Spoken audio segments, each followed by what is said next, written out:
This is David Murphy, President of Marshfield Medical Center Credit Union and host of the CU at the Top podcast.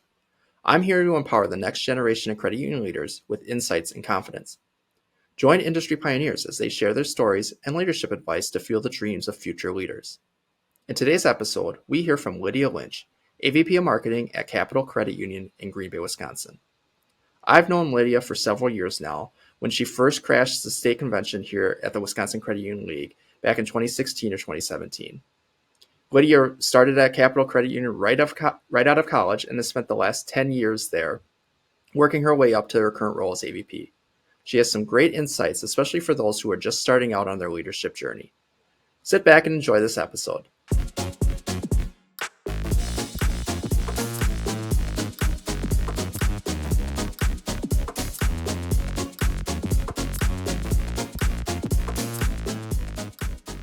Hello, everyone. My name is David Murphy, host of the CU at the Top podcast, and welcome to episode 2 of the podcast. I am joined today by Lydia Lynch, who is the AVP of Marketing over at Capital Credit Union in Green Bay, Wisconsin. So thanks for joining, Lydia. Appreciate it. No problem. Thanks for having me, David. Yeah, absolutely. So I like to kick off every episode by just having our guests introduce themselves, talk about their background, how they got started at the credit union, how you got into your current role, and everything in between, so to speak. So I'll turn it over to you and let you tell your story. Yeah, so I guess that's a wide range. So I'll start a little bit back to, I guess, where I came from. So I've been in the credit union industry. It'll actually be my 10-year anniversary here in October. So Congratulations. hitting double digits, right? I remember someone saying when I first started, it's like, if you hit 5 years, you're probably in it for life. So obviously I'm double past that. So sorry to go down that path. But realistically, I didn't have any intention to be in a credit union, much less in the financial industry. I think that's very classic of what you hear from a lot of credit union folks. So I was one of those two. I was like, I don't know. I was looking for marketing gigs out of college, marketing community roles, and actually had applied for the role. They ended up closing it for some other circumstances. So it was kind of going around for a few months of other applications. And it reopened up. I was like, hey, yeah, well, let's just try this again. And ended up getting into Capital then at that point. So kind of a weird person, though. I guess I'm going to start off with saying that from a degree standpoint. So I am, a marketing person, but in college, I really oddly actually wasn't a marketing major. I was a creative writing and econ. So weird combination. Yeah, just kind of weird, right? So a little bit, which I'm like, well, that's perfect. But really funny enough, I knew by end of freshman year I was going to be in marketing, but I still chose to not change my direction because I saw the creativity that the creative writing arm was giving me and exposing me to, going, that's still applicable. That's still a highly sought after tool and skill trait. But I also then took the econ side of it and the analytical portion of it and greatly applied that. And I love behavioral economics. I think that greatly applies to marketing and really just any position when you're trying to understand human beings, what's their behavior, how do they think through things, and just doing it through that lens. So I had that really weird mindset kind of going through college of like, I'm going to be in marketing, but I've got these two different emphasis that are kind of weird, and ended up serving me really well. Ended up getting through and into the economic development division of the city of Eau Claire, and kind of had a dual role with the DECI, Downtown Eau Claire Inc. So, and that's kind of where I fell into this like love of community and collaboration in regards to, oh my gosh, this can be a job. This is actually a thing people do. I love it. And you can blend it with just a ton of different skill sets. So everything from marketing to communications, press releases, analytical research, statistical. I mean, you name it, it was in that umbrella. So that part of what I fell in love with, and I think that's where kind of heading into marketing. Then when I got my job here at Capital, we were still kind of a younger marketing department. So at the time we had maybe 4 people, I think, was originally in that department. And it was right after a big merger. So at the time, at least back in 2014, it was the largest credit union merger in the state of Wisconsin. So as you can imagine, there were just things they were discovering for the first time. Yeah. And I came in 3 months after that. So I was like, hey, I don't even know how to do my job. Like, real world stuff coming out of college going, okay, I'm just trying to learn what this means. And that was in the middle then of the merger. And on Wow. top of it, it wasn't just a merger, it was a core conversion. So for all my Boy. folks out there who've been through a core conversion, I'm sure you're like, oh man, that's all of it right on top of each other. And it was great, right? So rebranding initiatives happening on top of a core conversion, on top of just rebuilding systems. Because when I started too, there was still a separation of systems. So if I needed to get into some of the older files from the other credit union, I actually had to like switch stuff with IT and go back and forth. So it was a really Wow. fun time. Yeah. So anyone who has merger pains, I feel you. I totally understand it. And for some reason, I ended up finding that to be kind of fascinating. So I maybe ended up joining at a point of a little bit of chaos, and that just kind of ended up giving me, I think, a little bit of thicker skin to go through things as you go forwards. Because now you have an outage for 10 minutes. I'm like, guys, it's 10 minutes. It's okay.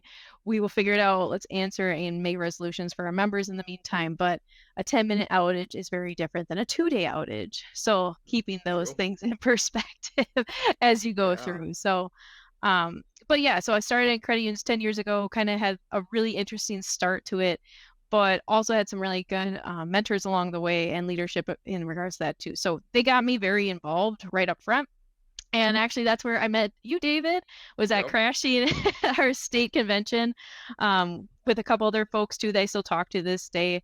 And, that was just a really great experience because I still didn't really know what credit unions were about. I mean, they sounded like a cool thing. It sounds like, the collaboration and cooperative and, all those buzz terms that were really flying around at the time too. Like, Hmm. okay, well, yeah, maybe this is something that millennials want to be involved with, but what does it actually mean? Uh, so starting to get into that convention and seeing that there was real collaboration, I'm like, wow, I was asking people from credit unions down in Madison about what did they do, but then we're hearing from speakers from Google and things like that. So it was just a really interesting dynamic. And then having people from the Wisconsin Credit Union League hop into it and say, hey, we're actually here just to be a part of this with you. Here's something from the Elite Young Professionals Network that you may be interested in joining in. So frankly, I was kind of surprised to be picked because I think there were some people in the credit union movement at the time who had probably been in there a little longer than me. Because I think Sure. I was only in it maybe a year or two. When did we do that? 15 or 16? It was Oh, I was hoping you were going to ask me because I was just when you said it, I was like, yeah, that's right. And then I was started thinking about what year it it was too was. long ago. It was It was. it was the past. We'll leave it Yeah. there. Love it. Yep. Exactly. But I mean, crashing all those years ago, and then have people like you that I can connect with and talk to, and Mark and all those other folks too that we have relationships with. That also helps, I think, really blend into the credit union movement and kind of keep us moving forwards too. Because there's times we run into stuff. I'm like, hey, you know, James, what are you doing over there? Because we're stuck, or we ran into this Yep. regulation. It's new for us. How did you guys get, a different perspective on this from a marketing standpoint? What does this look like to you? So I think while that happened way back when at the convention, it ended up growing from there. So making additional connections, understanding like, oh, now this is just a starting point. Here's some other avenues you can go after. So, one of those was ended up being in our local credit union chapter, was a president of one of the boards up here that ended up merging with the Greater Fox Cities chapter of credit unions too up here in Northeast Wisconsin, and haven't been on it for a while. Again, not going to age myself here a little bit, but uh, yeah, but just got involved in different ways like that. And when you realize there's just a lot of those layers, and the credit union onion that we've talked about so classically over the years, Hmm.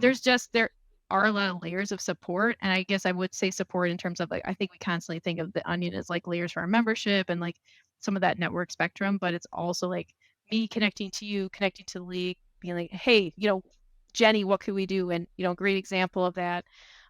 Is I say Jenny from the Wisconsin Credit Union League because it was a great example of collaboration, knowing her from past things. I reached out to her last year because we're trying to revitalize some things with our own YP group here at Capital, and Okay. was like, hey, we're trying to put some weird event together in the fall. Can you help us out?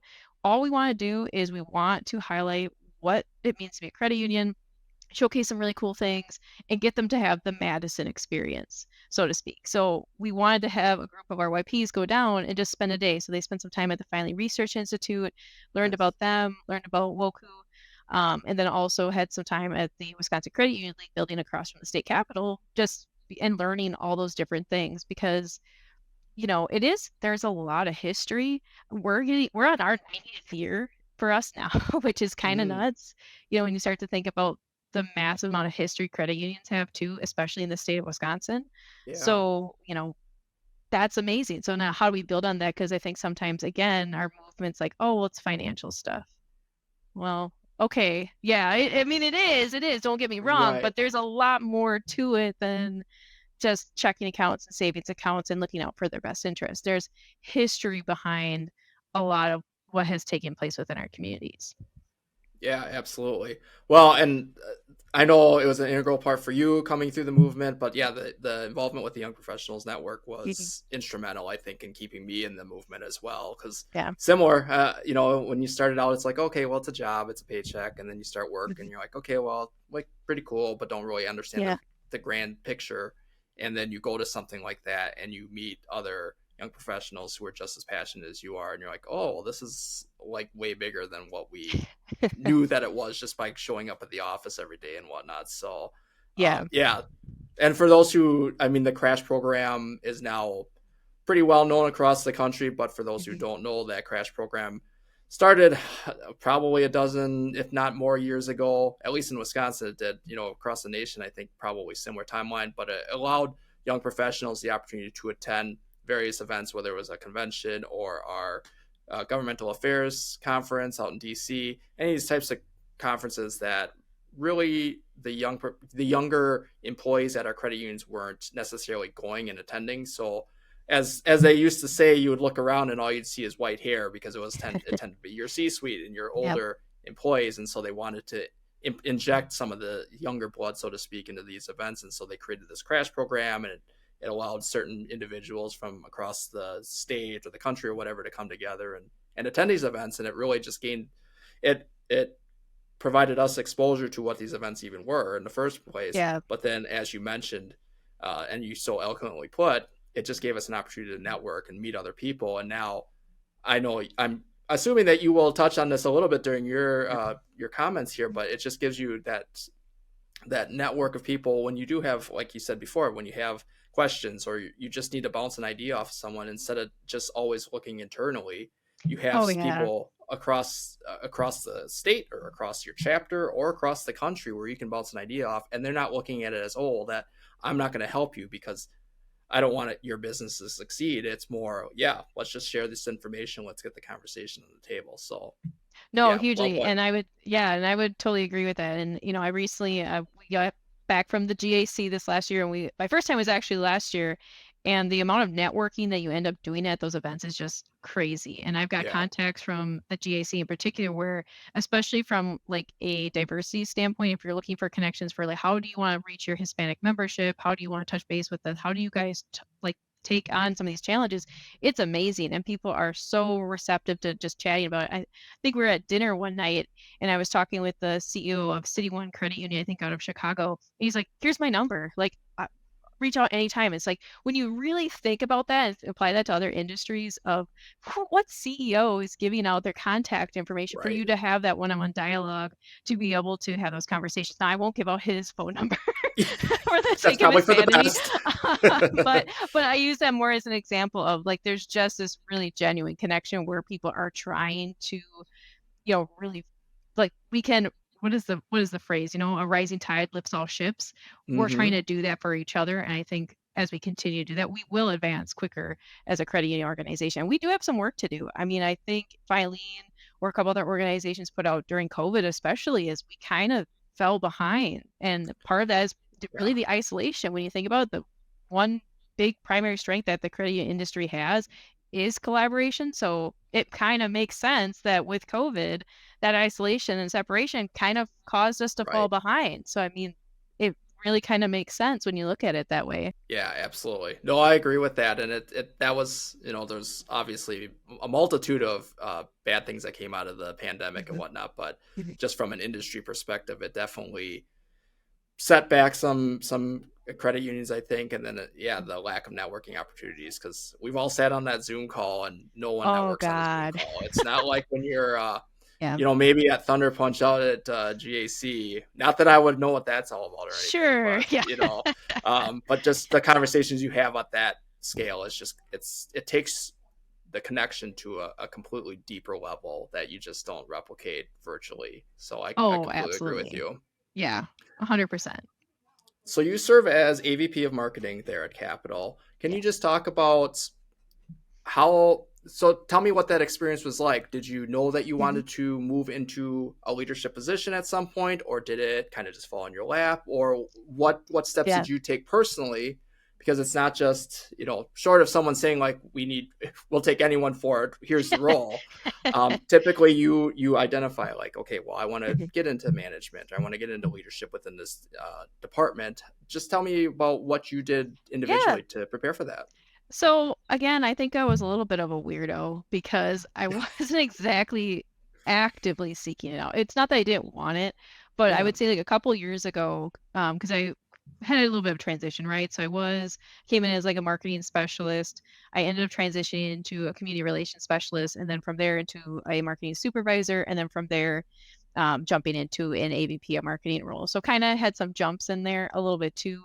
But a big part of that was when I started to get more involved with like that community relations role. And it was a community relations role, but I will say I was like touching multiple facets of marketing, from campaigns to analytics to a little bit of digital to just helping out because we were so small, right? Like you can sort of specialize, but when you're a little bit of a smaller department in a certain respect, you kind of have to still Yep. help out here and there. But what ended up happening kind of just through, for whatever reason, probably my third to fifth year in, I just started very naturally being like, well, how can I help? What can I do? You know, what can I do to help you out with this project? Help me understand this, and was shadowing different groups to even just understand them more in depth.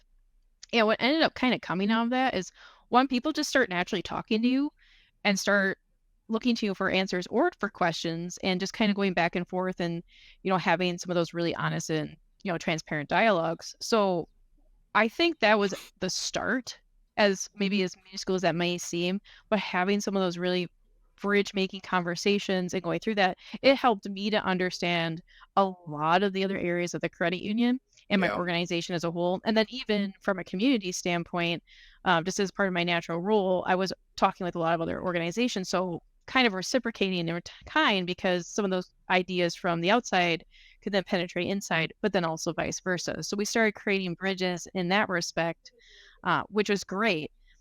Now, from there, I think that kind of grew into, all of a sudden, I realized in a moment, I'm like, oh, people are actually dependent on me. Well, shoot. Oh, wow. Oops.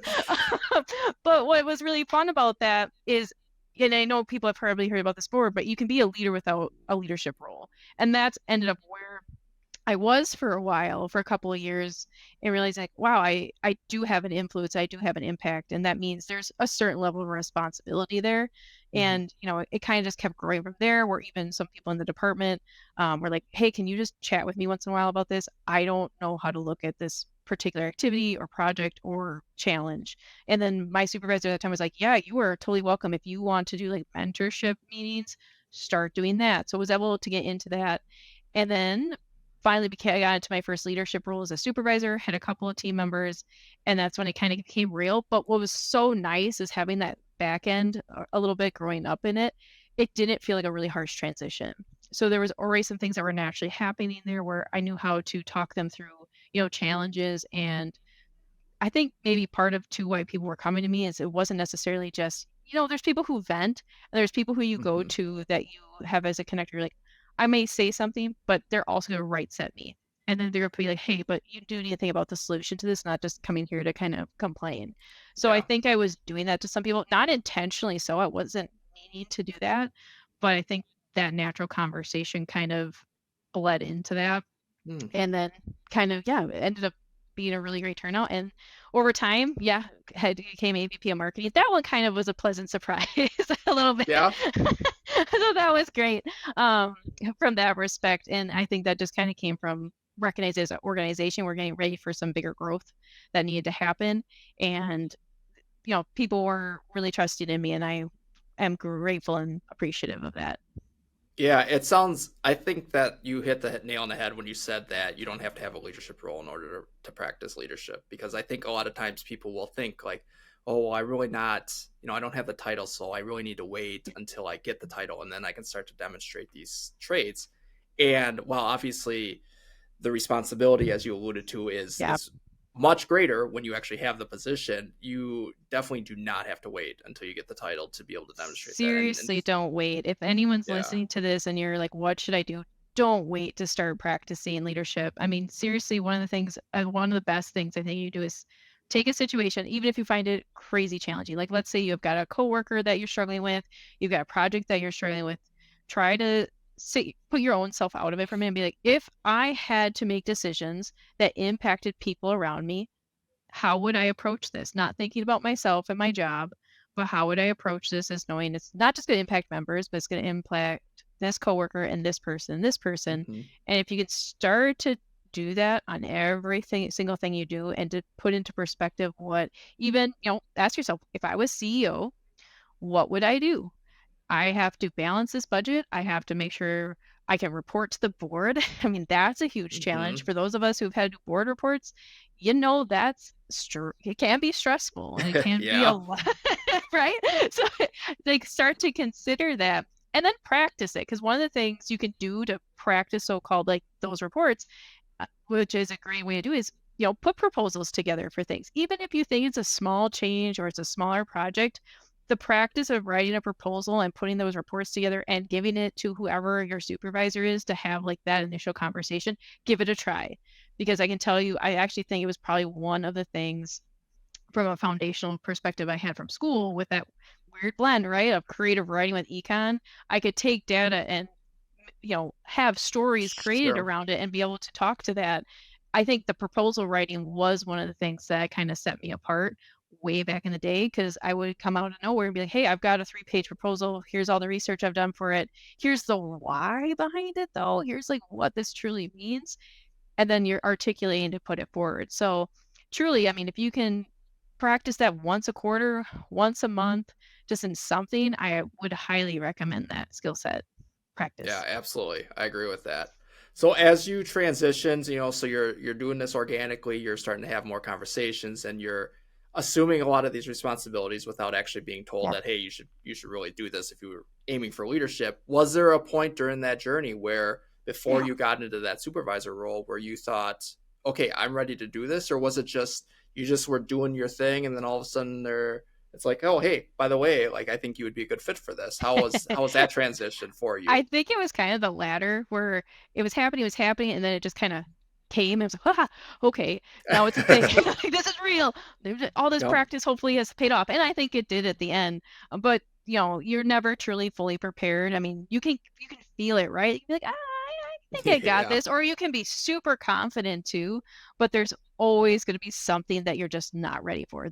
I have mentors who I've been leaders for 20 years, and they'll still be like, there's stuff that throws me off even after 25 years. Like, how many leaders couldn't have predicted the pandemic or Right. anticipate 2008? Like, you can't necessarily anticipate all of those things.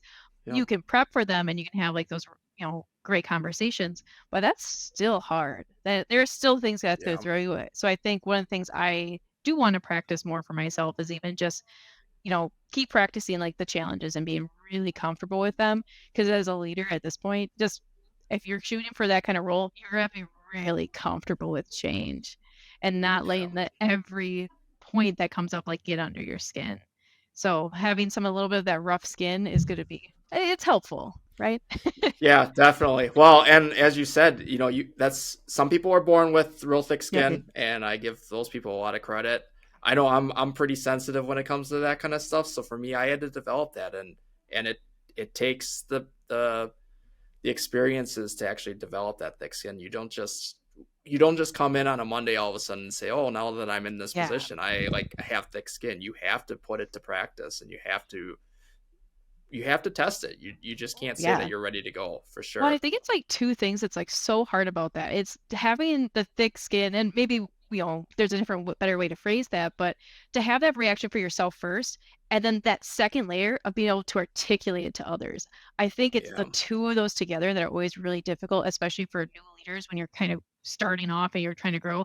First, you're trying to just check yourself, and even if you get that in place, you may not articulate something the way you wanted to. I can't tell you how many times I got out of something. And I think the first, year or two I was, starting off as supervisor, I knew what probably should have been said. But I had just enough, emotional intelligence to get myself reined in, to kind of get stuff, but then I didn't deliver it right. And, the Yeah. drive home where you're just like, man, why didn't I say that? That would have been perfect. Doing it after doesn't do anything to it, but there are Right. follow-up techniques you can do to help out with some of that. But if you do it in the moment, that's obviously a lot better. So I think that's the thing too. If you're a new leader, don't beat yourself up too much yet on that, because Mm. that in and of itself, that duality of that practice is also really difficult. And again, I've got seasoned leaders too who still practice that. You're not going to be perfect every single time you have a situation. Absolutely. Yeah. It's having that grace for yourself to realize that we'd all love to bat 1,000 and hit Oh, every situation out of the park, so to speak, but it's just not going to happen. And there's always something to learn from that. So but it's easy to forget that. Absolutely. oh, for So sure. great advice. Yes. So take yourself back to when you actually were told that you got the role as supervisor. What did you do? Did you do anything different to prepare yourself now that you knew that you were actually in a leadership role? Or was it just, okay, well, the title's nice and whatnot, but we're just going to I keep going think on?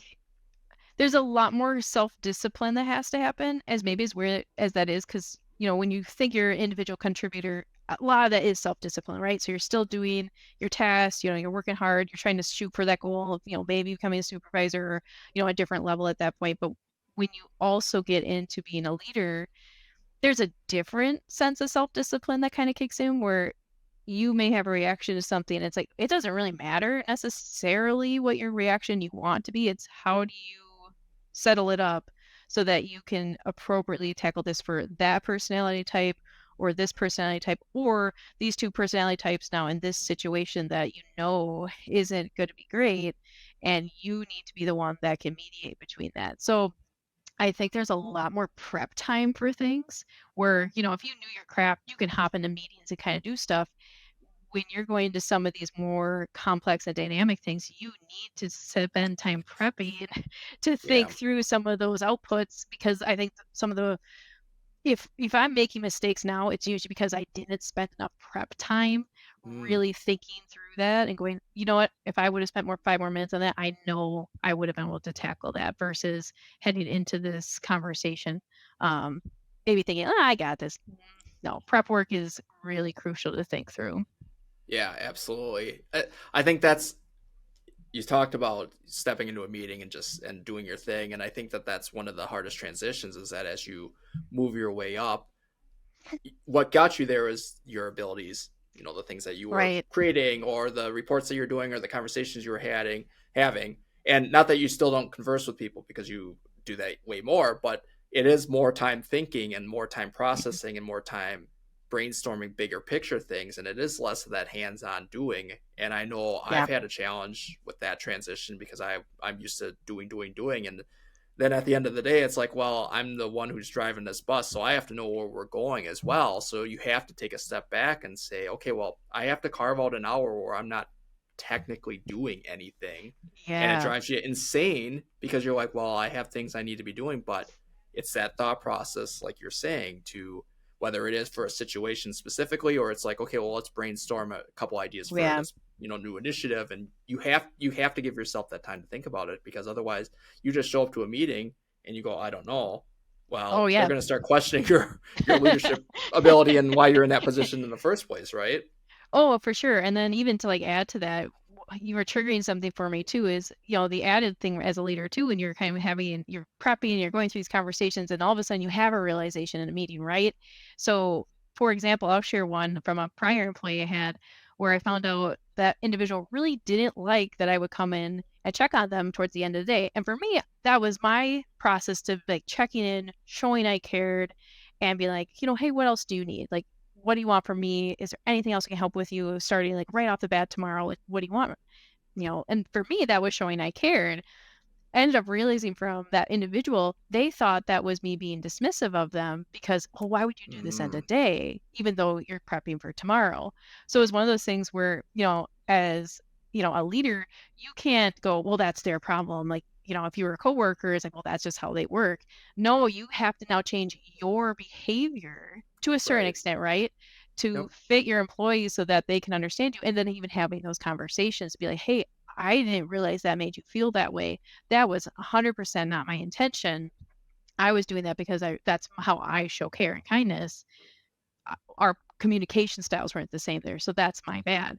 And I do think that's sometimes really difficult too for supervisors when they're making that transition of it. It's not Hmm. necessarily your communication style that matters 100% of the time. Now there are put an asterisk to that because there are times where yours does have to take priority where, if you're in a crisis situation or there's something going on or, there's an accountability conversation going on there. Right, that's a little a bit different, but when we're having these development conversations and, getting to know you and moving forward to the next step, that's Yep. different. That's where as leaders, you kinda have to be able to let them go first, and, I there's probably 2 or 3 quotes from Simon Sinek about that, but which I won't quote here, Yeah. but essentially that's where some of that, thought process comes through for me. Yeah, absolutely. I completely agree with you on that. And this is a generalization. This is not specific to leadership, but communication is one of the hardest things Yeah. to not only master, because I don't know anyone ever masters it, but just to get a I good don't. handle on it. It's difficult for sure. Oh, yeah, and it's Um, changing so fast. I think what do they say yeah. now? We're having 5 generations. By the time we're a little bit older, David, we're gonna have 7 generations within our workforce, and I'm like, It's "Oh my crazy. god, we're adding 2 more?" That's Yeah. it's gonna be nuts. Absolutely. Hopefully, I'm retired by the point that that happens. I'll retire early. I don't really care at this point. We'll just make it work. Oh, I love it. So when you look back to let's just go for the Mhm, full 10 years. When you look back at the 10 mhm, years that you spent in the credit union space, is there any one particular individual, or maybe there's a group of individuals, whether it is at Capital or outside of the mhm. Capital family, that really helped you, from an advice perspective or just from a general life perspective, that you can really point to and say they really helped me get to where I'm at today? Yeah, I think I had quite a few people, and I'll skip the ones in like college and some of that stuff because I think most people have some sort of foundational folks, is how I'll put it. That's your parents and some of those like core people who developed you from a personality standpoint.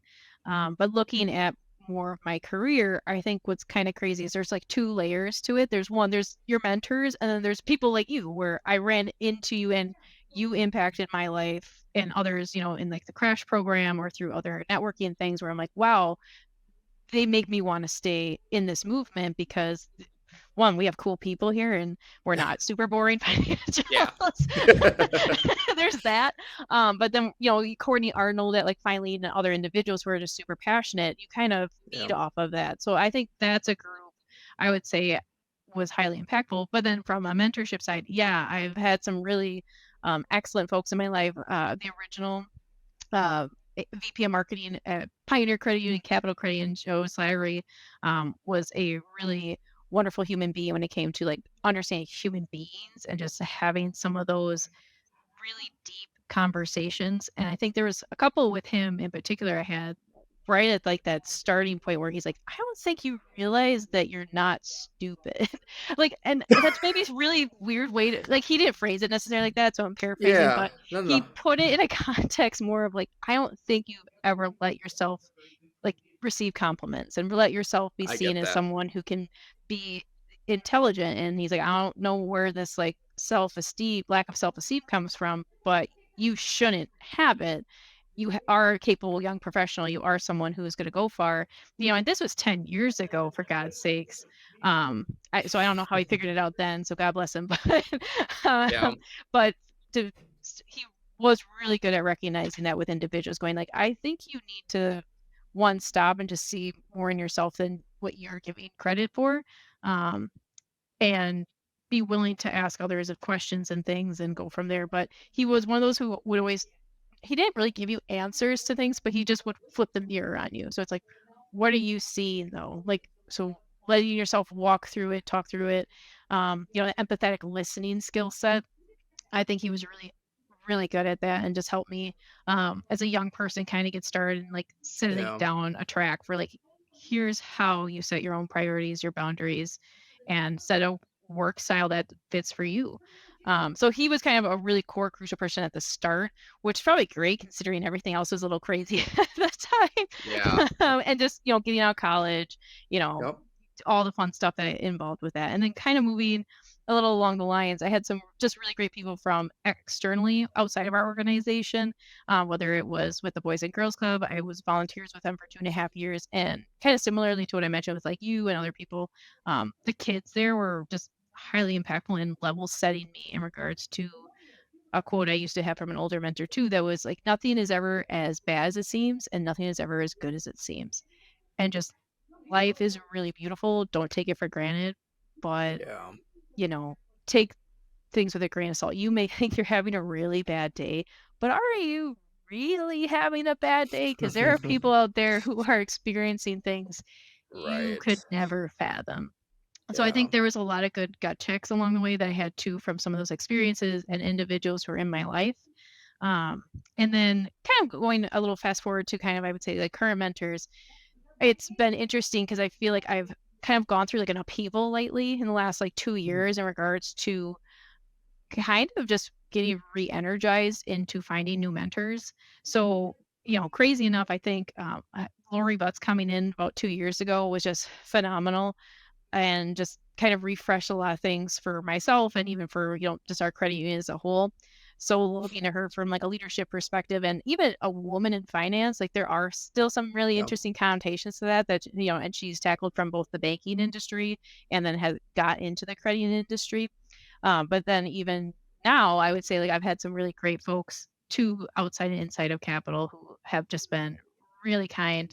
I'd be remiss if I didn't say Steve Zeke, our new CMO here.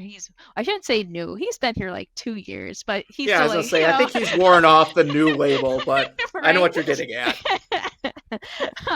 But he's also been a really good perspective for me too to just if you want this stuff for the future and like think about those next steps, right? Like as you're still continuing to looking to grow and looking to have some of those aspirations of moving up, here's some things to consider. Or here, have a chance with the Wolves. You've got it. Let's see how you do. And I'll be here to Yeah, back you up, but have a crack at it. So a lot of support in that way, which has been phenomenal, that's especially amazing. as we grow as an organization. There's just some fun challenges there. It's like, hey, if you're willing to let me try it, I would love your support. And if so, like, what would be the pitfalls you want me to avoid? So kind of learning off the cuff then too, like that has been really great with him helping me out.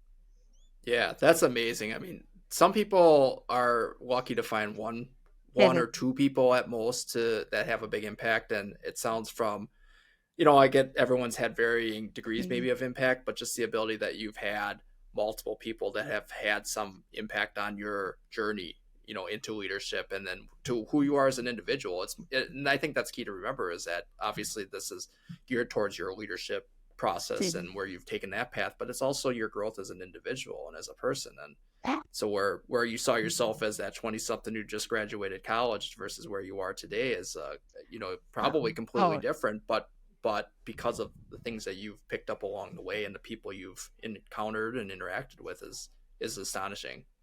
yeah. And, for those of you who may be saying, like, I don't have a good mentor, you can still learn a lot from anyone you're around. And, unfortunately, there are people out there that may not be good mentors and they may not be good supervisors, but I can tell you, you can learn just about as much from a bad Oh yeah. supervisor as you can from a good one. So while it may be really painful in the moment, learn from it because especially if you want to be a leader, some of the things that you're feeling with that person and individual, you will likely have experiences on the verse side of that where you may have an employee who's struggling and they're not communicating well, or they may feel like they want to micromanage and stuff. Take those on as challenges and maybe even put it into like a gaming context in your mindset of like, how could I approach this if I wasn't their, employee? How would I try to approach this if I was their equal? How would I approach this if I was their supervisor? And start to maybe play with it that way because that's you building your leadership muscles. It may be interesting dynamic, but you are practicing then. Yeah, absolutely. And you've highlighted it during the first part of this conversation, some piece of advice I would identify or call them. Is there one piece of advice that you've received during your your journey here that really changed the trajectory, whether it was someone who saw hope in you and saw potential in you that you didn't, you alluded to that, or is there some piece where just some scenario that sticks out in your mind and someone came in and gave you one of those great one liners and you're like, I live to that mantra to this day, like anything that sticks out in your mind?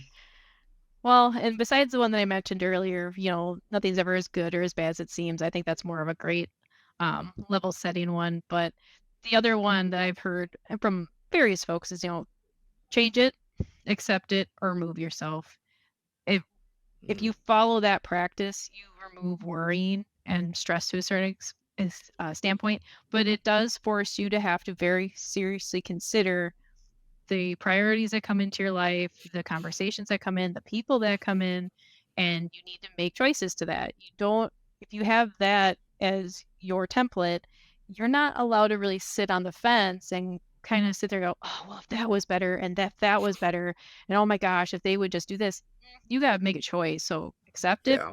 move on, or figure out an appropriate way to change it. Otherwise, there's no sitting on the fence in that scenario. Yeah, that's a great comment or a great quote if you want to call it that. So Mhm. yeah, thanks for sharing that. I don't know.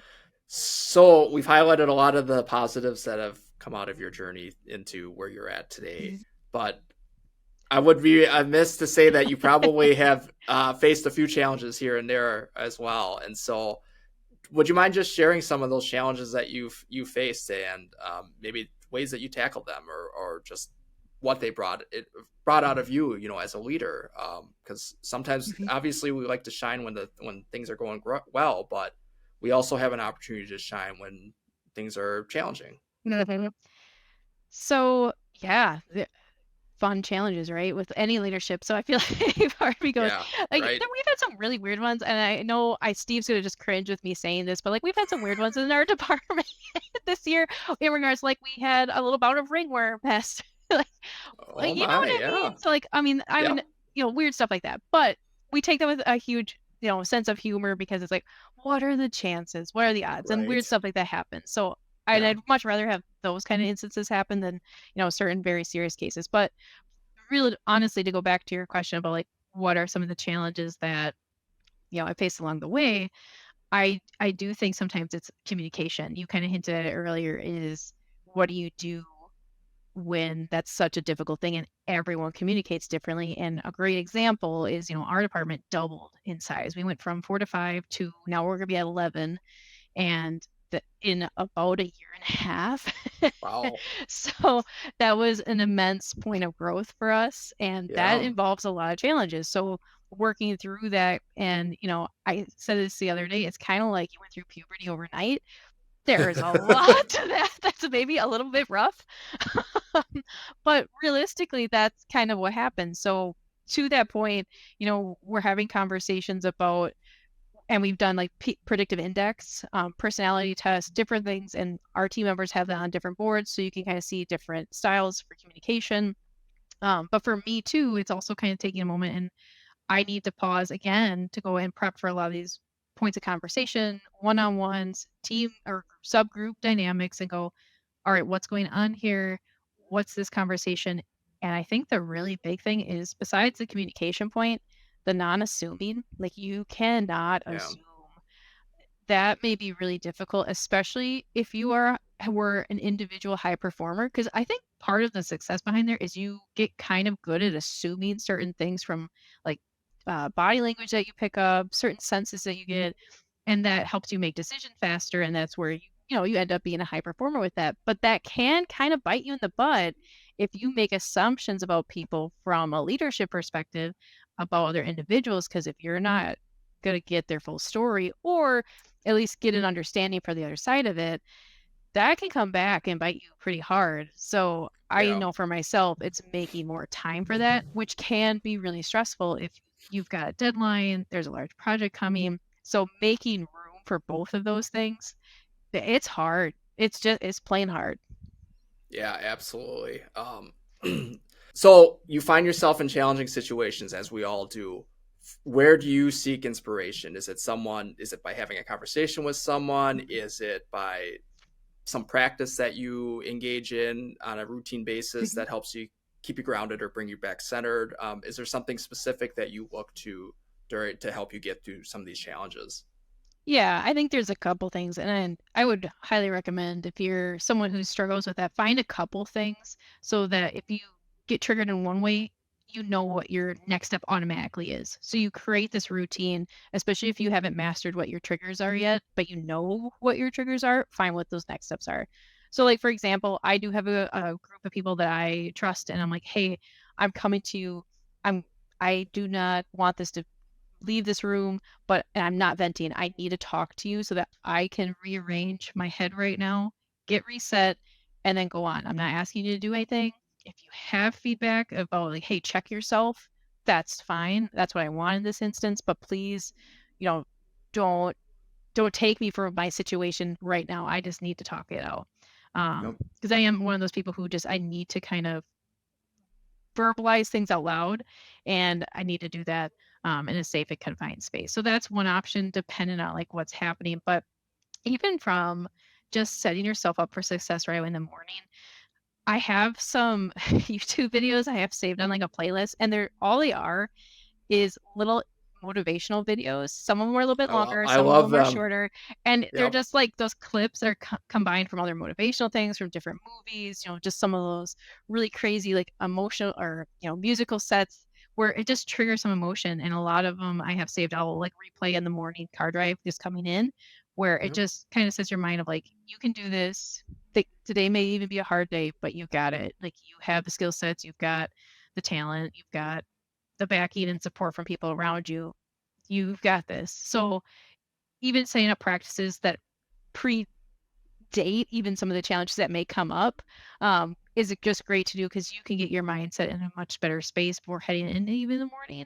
So when those do arise, you're already in the right frame of mind versus coming in at already a base level. Now something's happened and you've got to pull yourself back up.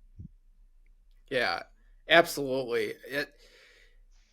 Being a leader it can be isolating depending Mhm. on the team that you have around you, but depending on the position that you hold, sometimes it can be really isolating. Sometimes you lose confidence in your ability to be an effective leader because if you care, which I imagine a lot of leaders that are either listening to this or I know within the industry, they care, they want to do the best job they can, but there are just challenges that you face that you at the end of the day you go home and you go, I don't know how we're going to get through this. I have no idea how we're Yeah. going to get through this. And sometimes it's easy to lose confidence in your ability and you forget the basics like, oh well, I've tackled something similar or whatever the case is. And so having those grounded inspirational sources, I don't know how else to put it, I guess, but just those Yeah. things that you can go back to just to remind you that, hey, listen, these were the small wins I had along the way, or this was a major win I had along the way, whether it was a really tough conversation or it was some challenge with a member or it was a project challenge or a fun core conversion, like whatever it is, nothing's going to go smoothly. And so it's it's important to have something, whatever it is. Yeah. If it's that go-to person, maybe, that's fine. Hopefully you can find someone that you can, like you said, you can trust to just go to and say, I just need to talk this out. I don't want you to tell me what to do. I don't want you to judge what I'm saying. I just literally am going to talk this out and let them bounce that idea off you. Or if it's Absolutely. whatever it is, it's so important to have that. And I would say if you don't know what that is for you, I mean, this isn't like homework, like you have to have a prerequisite to be a leader, but it's going to help you immensely if you can develop and figure out what that looks like, because you are going to have times where you're just going to sit in your office and go, I don't know what I'm doing here. And And I that think I love that because even and self-doubt, and I'm gonna put this in a little interesting way, I guess, is self-reflection. So if you have those self-doubts, one, I kind of think it's a healthy thing every once in a while, right? Because it means you're self-reflecting, and that is mm-hmm, such a healthy thing to do. So if you can add to a list of like things that you want to do to prep yourself, if you are not someone who has that internal dialogue and it's going back and forth of like, could I have handled that better? Could I have approached the situation differently? Figure out why you're not asking yourself those questions yet, because you probably need to start. I mean, realistically. yep, And maybe that involves getting into a group that's outside of your credit union. where you can maybe have that safe space to like ask those questions of yourself if you don't necessarily feel comfortable with others, and I was just thinking there's a different group I listen to about once a month, Initiative One, their group here in Green Bay. They've got a free think tank that you can listen to online. Okay. And it's a leadership traits and skill sets that they talk about once a month. And it's, I would say that's also a really impactful one that I take advantage of because it does allow you to, if you aren't taking the time to self-reflect, it somewhat forces you to do that because they'll ask those kind of questions. They'll hold up that mirror, so to speak, and go, hey, did you really handle that well? Or did you think through these steps appropriately? And if you didn't, it's okay. Give yourself that grace. But if you're truly trying to grow as a leader, those are the things you're looking to do better on. You're not necessarily looking to do better on, I want to increase my loan volume by X amount. Right. Like that's an org goal. But if you're a leader, that's not necessarily the goal. The goal is to help your people understand how to get to that. That's a different dynamic if you're really looking to build a team that can do X. So I think that's also, I would say, from a transition standpoint, can be hard when you're a leader or were somebody who really liked going after those goal-based numerical values. Mm-hmm. That may not be the case of what you need to go after when you have people on your team.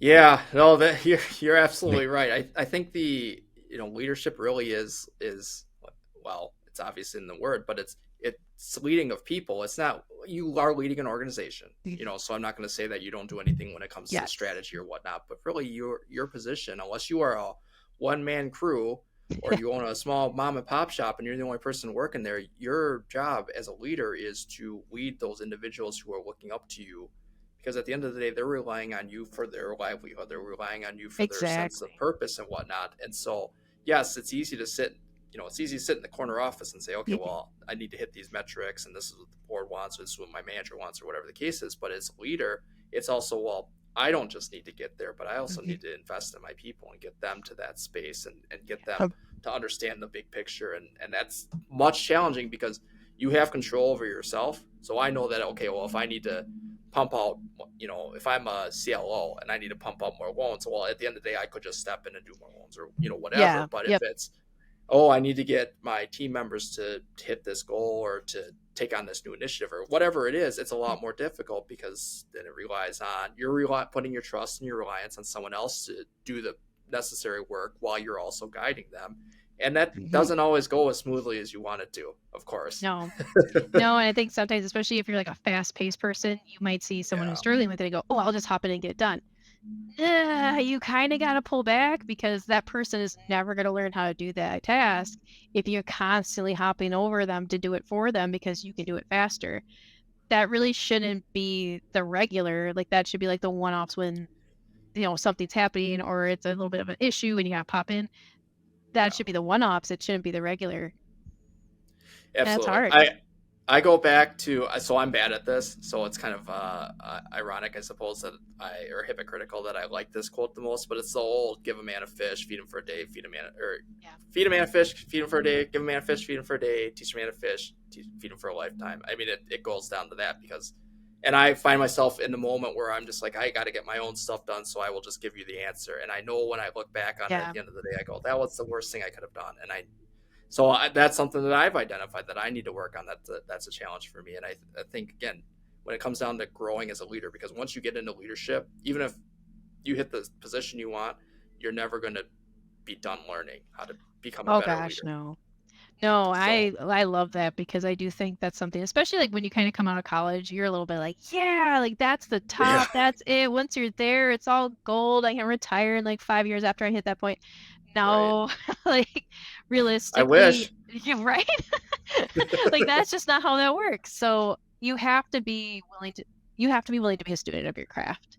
And if that's just not something you're truly interested in, I would ask yourself why, because there's honestly, in today's day and age with how fast technology moves, information changes, I don't know if I really believe in the concept of experts anymore, because you could be an expert in something and it's just changed overnight.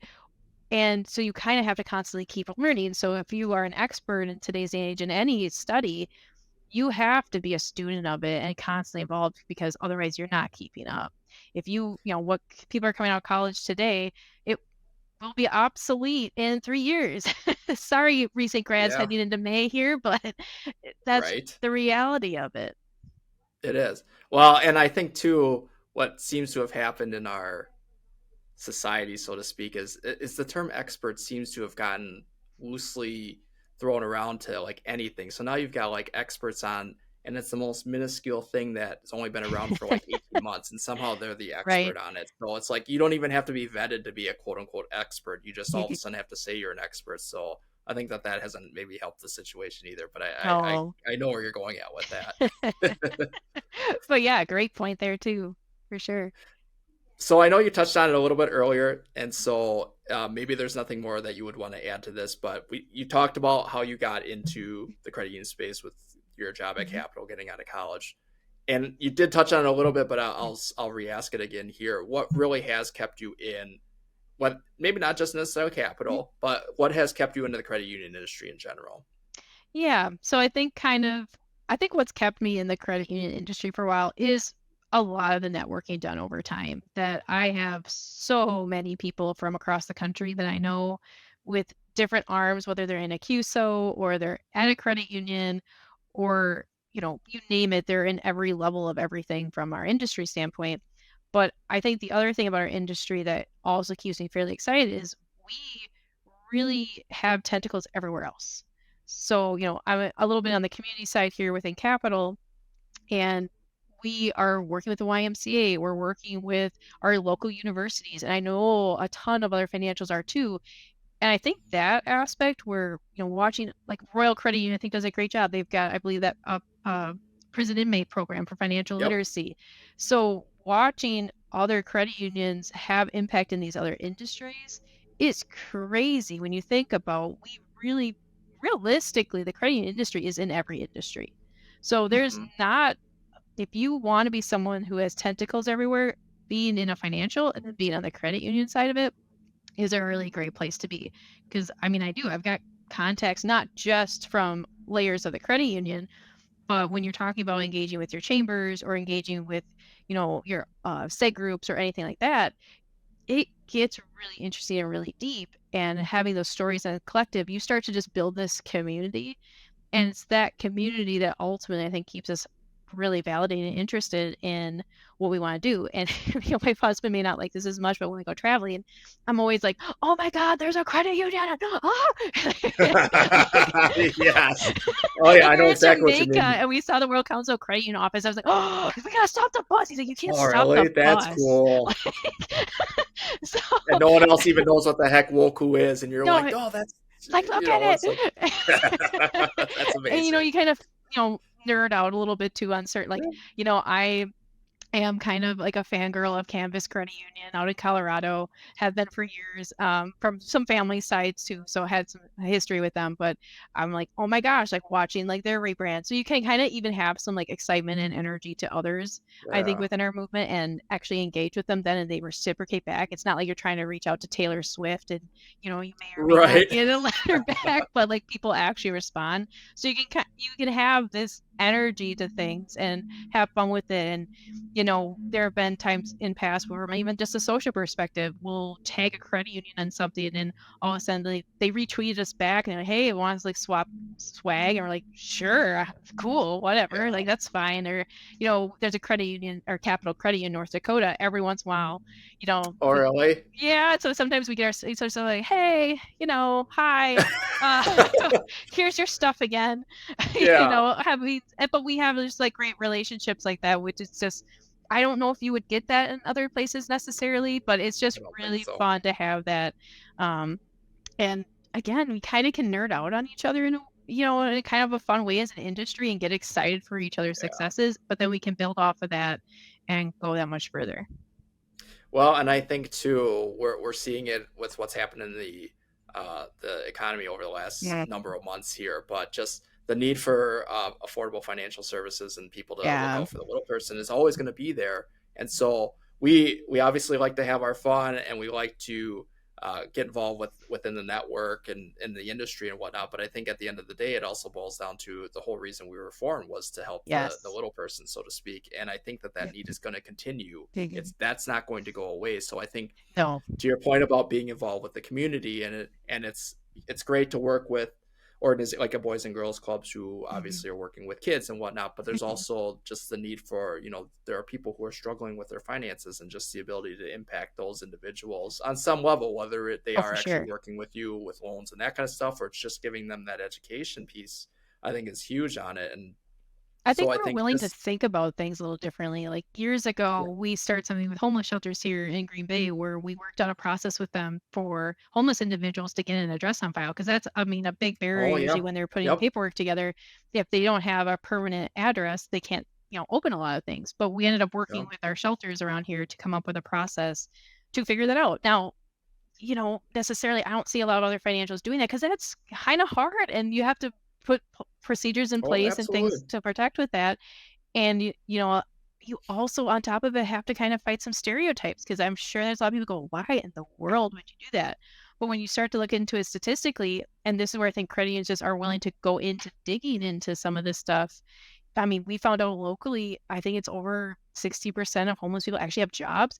It's just when you look at it statistically, I am a blank on which provider said this, but essentially there's I think this was from like 5 or 7 years ago. So the answer now is probably zero. But as of 5 or 7 years ago, there are only two counties in the entire country that you could get a two-bedroom apartment on minimum wage. That's Wow. the issue we're dealing with. And I am assuming the answer now is zero.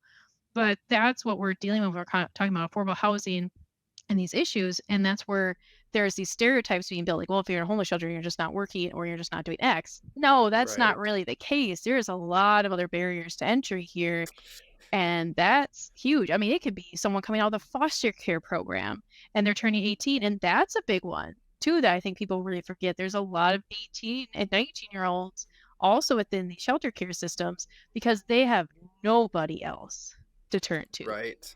And they are Right. trying.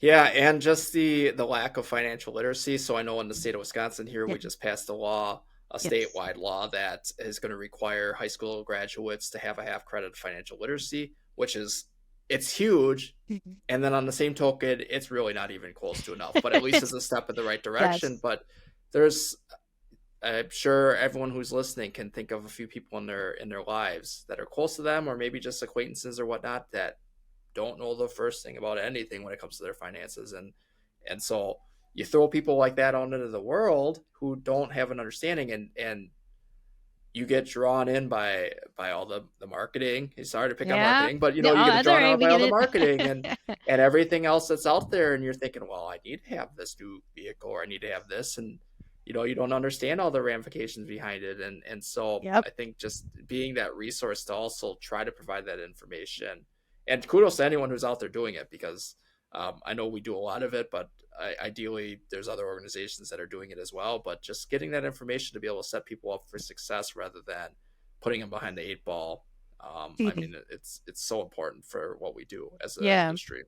Well, and the other thing to that too is, we have the financial advice and expertise, but we may not have it when it comes necessarily to taxes or to other things. Don't be afraid to look out into your communities and find there's probably a nonprofit that can fulfill the gap that you may have. Find and collaborate with them. Maybe, you're working on a financial series and you're like, God, we just don't know. We don't have the expertise to talk about this specific Mm-hmm. piece in this puzzle. But someone else has it. Guarantee. We don't need to necessarily recreate the wheels on everything, but we could find someone who can do it with us. Yeah, absolutely. So as we wrap up this conversation, and it's been a really great conversation, and again, I appreciate you taking some time to join me for it. For our aspiring leaders, those who are maybe aspiring to get into leadership, those who maybe have just gotten into leadership, or maybe those who are CEOs who have been in for a couple of years but are still struggling with it. What's one piece of advice that you would share with someone in those positions? Oh gosh, that's a great question. That's an excellent question. And I feel like even if you're in a leadership position, there's still new and challenging stuff. So whether you're Absolutely. starting out or you're at the top, don't be afraid to try something new. And I know sometimes, when you get up higher, there are more risks. You do take on more responsibility, but and maybe the risks have to change. So once you get into a leadership role, maybe don't be so worried that you don't take a risk on someone who may be a really great human being for your team, or Yep. be willing to take on a concept or a proposal from one of your team members. Maybe they need a little coaching on it, but don't be necessarily afraid to take that risk. I've seen people who, they may have been a little bit of a rough employee for a while, but they needed to have the support from someone to finally blossom. And if they get that support, all of a sudden something clicks, and then you can Yeah, just I see love them that. kind of go forwards with that. So that may take it as you will at whatever level that you're at from a risk perspective, but don't be afraid to keep trying. Yeah, I love that. I think that that's so key. And similar to what you said in your story, and I had a similar experience. It took someone to point out the potential that you didn't see in yourself. And so you think back at maybe, not to say that you wouldn't end up or I wouldn't Yep. end up in the same spot, but maybe without that conversation, we would be in completely different spaces, or we would have Yeah. gotten out of the industry because we would have just I'm found pretty sure something I wouldn't different or be whatever, here. you know? Yeah. Yeah. I don't think I would have been here because I think it would have been a lot of chances were taken on me as Yeah. a young individual. So you need to be able, if you were blessed to have that experience, don't forget to reciprocate that from time to time.